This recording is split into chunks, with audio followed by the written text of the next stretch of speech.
Hey everybody, it's Jason Calacanis, and this is Startup Basics brought to you by my friends at WSGR, the famous law firm, Wilson Sonsini.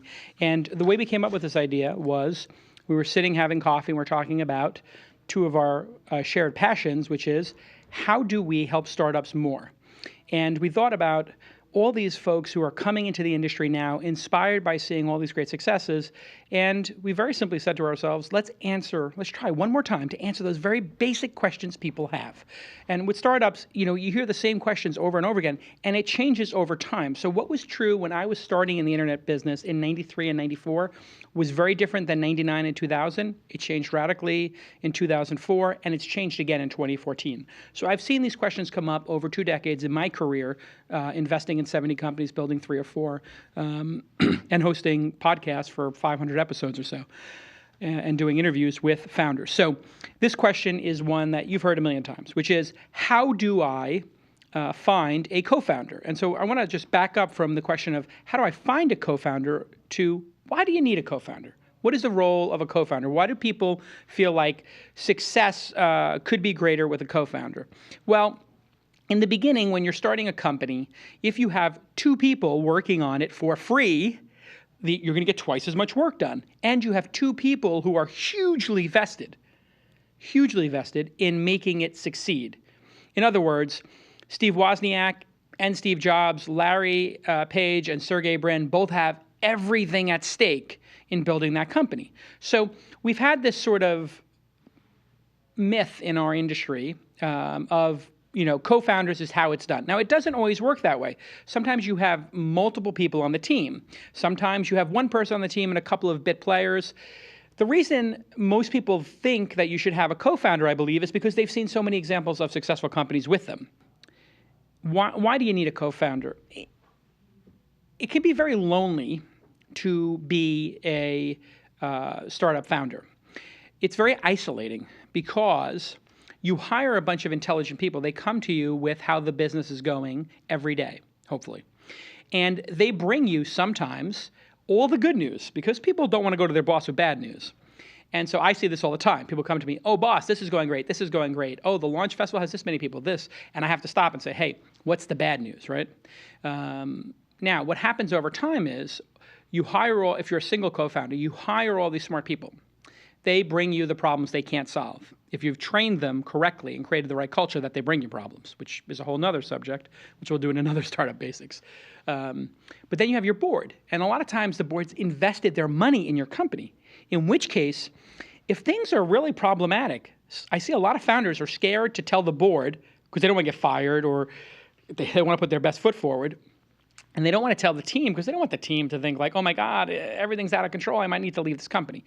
When you have a co-founder, you can sit there, drink beers, and say, wow, we are a moment away from going out of business, or this doesn't seem like it's working, and have like a real honest co-founder discussion. And so that loneliness and that ability to vibe with somebody who is on equal footing with you is really valuable. So I had that in my second company, which was called Weblogs Inc., where Brian Alvey, who was an employee of mine at the previous company, Silicon Valley Reporter, became my partner on Weblogs Inc., which was a great, great success for us. Now, you need to have a complementary skill set when you're doing co-founders, or hopefully you do. What's complementary? One person likes to go out and speak at conferences. One person likes to stay home and work on the product. One person likes to do sales calls. One person likes to do hiring. Another person likes to raise money. The other person likes to build the deck. It's not always going to be perfect, but if you have 2 extroverted business people, they're going to be fighting for the stage and who gets to do, the Fast Company interview versus who gets to do the New York Times interview. And I see that frequently, and that is always problematic. If you have 2 technical people, neither of them may want to do any of the press, neither of them may want to do the fundraising. They may just, want to build the product together. So that can be pretty complementary. But complementary skill sets are important. But most important is how many years have you worked together or known each other? The larger the number of years you've worked together and or gone to school together and known each other as friends, the greater the chance of success. So as far as I'm concerned, if you haven't known the person for over a year or 2 and you haven't worked with them, becoming co-founders, you need to be prepared for it not working out.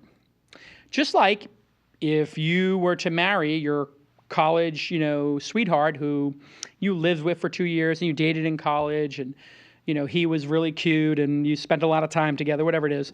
Getting married after 8 years together, you might have a greater chance of success and having lived together and had a lot of mutual experiences. If you just met them on OkCupid or Tinder in the last 3 months, you might not want to rush into that marriage, right? And people do talk about being co-founders as a marriage for good reason, because your fates are tied. And the only way to unwind those is through legal, uncomfortable breakup proceedings, just like a marriage, right? Like a divorce.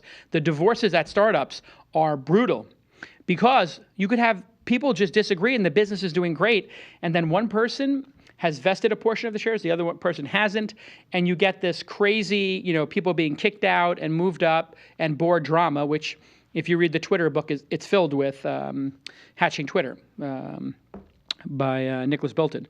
So I think if you haven't actually known each other for a long time, I would not become co-founders. I think it's a mistake, to be totally honest. If you have known each other for a long time, by all means, give it a shot. And you have to have this discussion, which is, we're going to be co-founders. We're both going to vest our shares over 4 years. And you may sometimes vest the first year because you've been working on it for a year and you convince your VCs or investors to do that. For those of you who don't know what vesting is, it means if we were partners on the company and we gave 20% to an investor and we gave 15% to the employees and there was 65% less, and we gave 5% to a key employee, let's say we had 60 points left. We each have 30 points, right? Jason and Brian at Weblogs Inc. We have to vest that over 4 years, which means we're going to get about 7.5%, or exactly 7.5% every year. So if after a year you decide, hey, the business needs Jason, not Brian, or Brian, not Jason, and Brian or Jason need to go, wow, that person might lose 75% of their stock options, which means there has to be a negotiation that occurs. Because the board can unilaterally fire them, right, if they have the voting power. A founder could be voted out. And that's where that board dynamic comes in. Now, if it gets to that point, things are in total disarray, and the company might not be worth anything. But it does happen sometimes that the company's worth a heck of a lot, and this happens. And then that's when people hire lawyers. And typically what would happen is, in that situation, let's say you had two people with 30%, one had vested, let's say, 10%, 1/3 of their shares. The board might say, okay, we'll let you vest another 5 points in the business over the next year as a board member or as a consultant. They'll come to some reasonable negotiation to keep the co-founders happy. But it is more fun to win together. Now, if you're older and you've got 2 or 3 startups under your belt, I don't think it's a good idea to have a co-founder unless you absolutely love working with that person and it's what you want to do. Why? It doesn't make sense on an equity cap table with all these talented people out there to give away half at the start if you're a Mark Pincus type, right? Or you're whoever, Jack from Twitter or Evan Williams with Medium.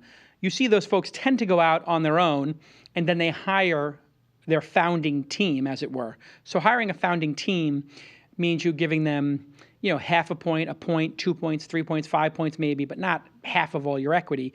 And that's fairer to you and to everybody. If you're not technical and you're looking for a technical co-founder, we see that a lot. I think you need to really have a sugar ton of value. I was about to use the S word. Sugar ton of value if you are the non-technical co-founder. So I am a non-technical I know technology very well, but I'm not a coder, right? And so somewhere along the lines, basically because of Y Combinator and Techstars, people got very obsessed with technical founders, especially because of Zuckerberg's success as well. So the idea that, a founder who's technical is, very important and more important, it's a bit of a fallacy, but it does reduce the risk in the early stages when, if you lose developers and it's hard to find developers, the product could get lost. So if you're a non-technical founder, you need to have some very strong skills: raising money, getting press, hiring world-class people, maybe designing the product, being a product designer, maybe sales and getting partnerships and deals. So I've seen all those kind of co-founders out there. Peter Pham, who did Color.com and a couple of other companies, he's just known as a deal maker, a credible deal machine. So he's a great co-founder to have if you had a company and you were a technical co-founder. And so let's move on to what some people who've been on my program have said about this very issue. First up, we're going to hear a clip from Jerry Colonna, and this is really about difficult situations. Let's play the clip. Number 5, avoiding difficult, fearful, or challenging situations people or conversations? Well, it's like a client I had who took 2 years to fire his co-founder. 2 years. 2 years. Not 1, 2. 2 years. Not 1, 2 months, 2 years. Right, 2 years to fire his. Everybody knew, including both parties, but nobody dealt with it. So I let him vest for 2 years. Forget about the vesting. You immediately go to that. Think about the damage that does. Oh, of course, organization. Yeah. Organization grew, hundreds of people, and there's the, well, what's Johnny doing over in the corner? Nothing. We've given him busy work. But we're not talking about it, and we're not dealing with it.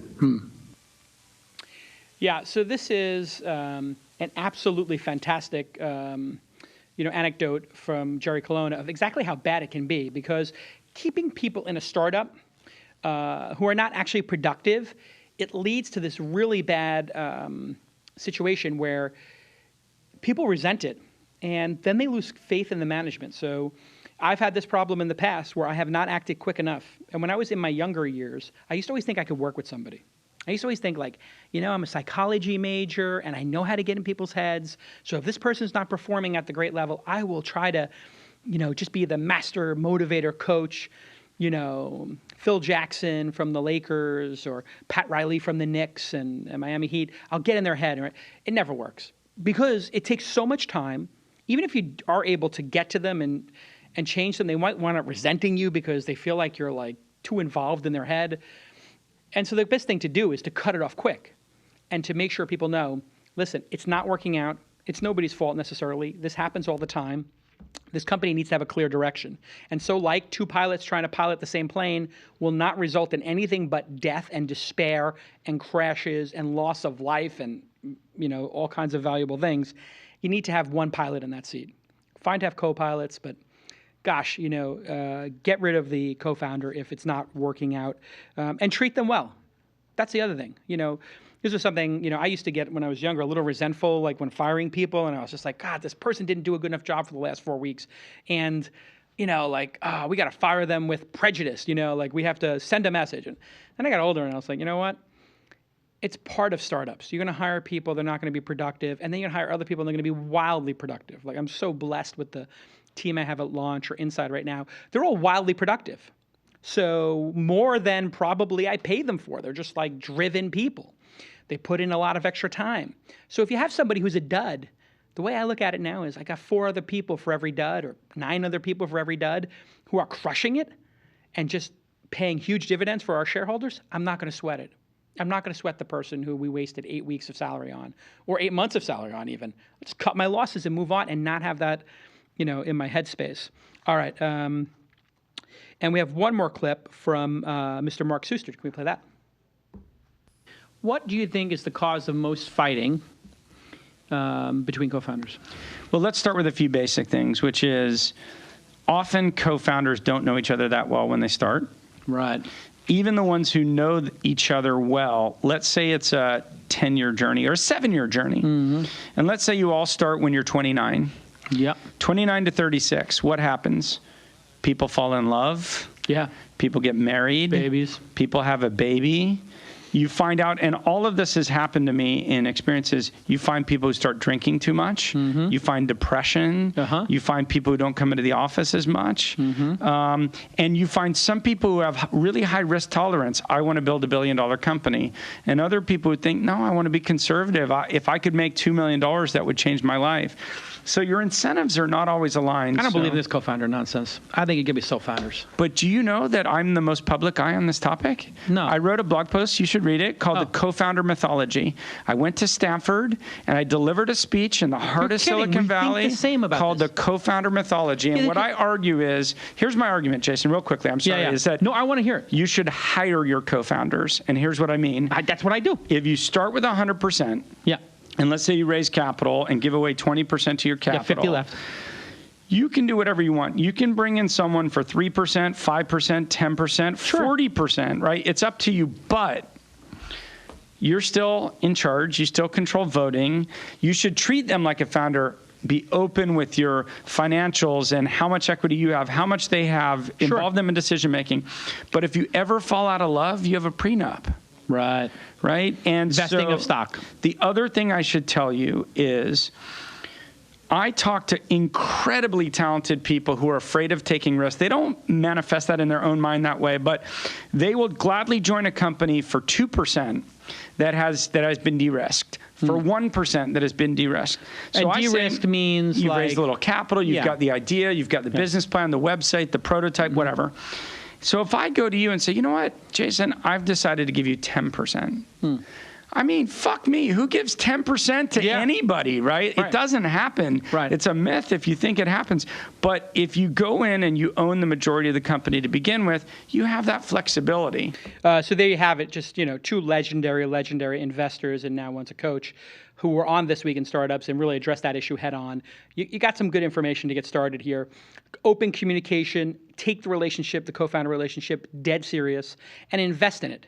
As I tell people, the teams that break bread more often than the teams that don't build better products, and they last longer. So taking retreats, having dinners, taking people out to lunch, all that stuff seems superfluous at times. And I used to actually be a little hardcore about that. Like, why are we wasting time on this kind of stuff? Why are we wasting time on this stuff? Then I realized, hey, wait, if I was the person working at that company, it would feel really special for me to be able to have the founder's time at a dinner or at a lunch or to do an offsite, right? It's that attention and that caring to having a deeper bond with everybody on the team that matters. And do that if you're co-founders. Make sure you've got plenty of time on the calendar together on a regular basis.